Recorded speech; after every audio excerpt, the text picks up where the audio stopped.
Welcome back to Inside Politics. Our guest today is former Tennessee Governor Winfield Dunn. We were talking about Donald Trump in the first part of the show. Much like when you took office, Donald Trump takes office at a very polarized time. You took office in the late 60s, early 70s, a very polarizing time in this country, particularly over the Vietnam War. How do you compare those two periods? Are we more polarized today than we were then, or is it about the same? Well, of course, my experience was limited to Tennessee, but thinking more universally about our country, we had just entered the third year of Richard Nixon's first term. He was doing some very positive things. He was making some strides in foreign relations that were very promising. Then I spill over into the second term and things began to get very cloudy. However, I think those were polarized days to some extent, and Watergate inspired even more intense polarization. So what is it that we do today to bring in some political healing? Because it does not appear the country, even after the election, is getting, in fact, we're getting more polarized rather than coming back together. How do we make the healing begin? Pat, that's a good question, and I'm not sure I have an answer, but I know this. Donald Trump was elected by the core of the people of this country. He was a man of the people. And who would have ever designed the manner by which he became the man of the people? But he did. The people spoke, and he was their choice, and was my choice because I certainly voted for him.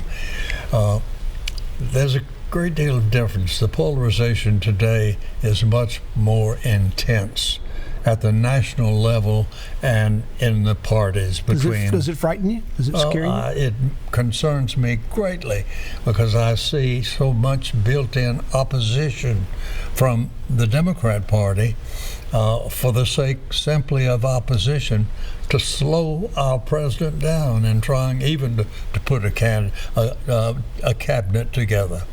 Let me go back to Tennessee. When you were governor, governors were only allowed to serve 1 4-year term. So yes. The feeling was the day a governor was elected, he became a lame duck. Did you feel that way when you were governor, that you were all immediately constrained?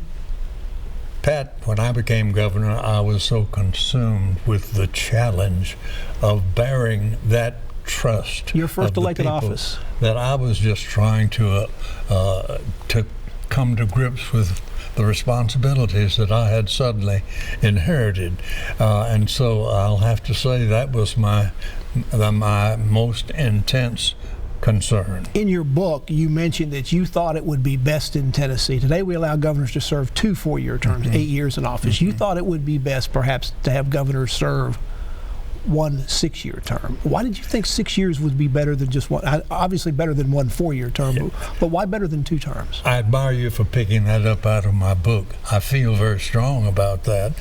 A 1 6-year term allows a governor to have enough time to achieve some things that he may be responsible for initially, but doesn't have the staying power because of the limit of 4 years to get everything done. 6 years eliminates any worry about re-election. No decisions have to be made on the basis, well, can I be re-elected in 4 years? And 6 years is an adequate time. Senators serve for 6 years. And I think the governor of Tennessee would be well positioned in a 6-year term. We changed topics just a little bit to a different thing. You wrote your book a couple of years ago about your political career, how you became governor, your 4 years as a state's chief executive. But you've also since then written a children's book. Give us the background on that, and particularly the role of Walter Nestrick, the well-known Nashville businessman who helped illustrate the book. That's very interesting that you'd bring it up. The little book is titled How the Bluebird Got Its Color, and it's a result of my daughter Gail, who is now a very mature woman, asking me recently if I could remember the little story I told her at bedtime. Always she asked for the Bluebird story, And I said, I'll try, sugar. And I did. I wrote it out. Walter Nestrick is a wonderful friend, a wonderful amateur artist. He read the story, he loved it, and he said, I want to illustrate it. The result is the little book, How a Bluebird Got Its Color.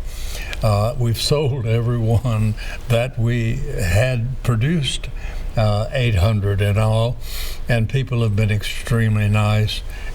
The Bluebird story has a message in it, and it's a little bit of a surprise right near the end. And I think grandparents and parents relish the thought of reading that little book to their children. You want to keep that a secret as to what the message is? Maybe we ought to do that. Don't give everything away. I think the message comes with the story, and once read, the message is clear. Let's take a break. Former Governor Winfield Dunn is our guest on Inside Politics. We're back to continue to talk to him as he reflects on his career and what's going on, and some parallels between what went on during his time in office and what's going on today. Back with that conversation after this break.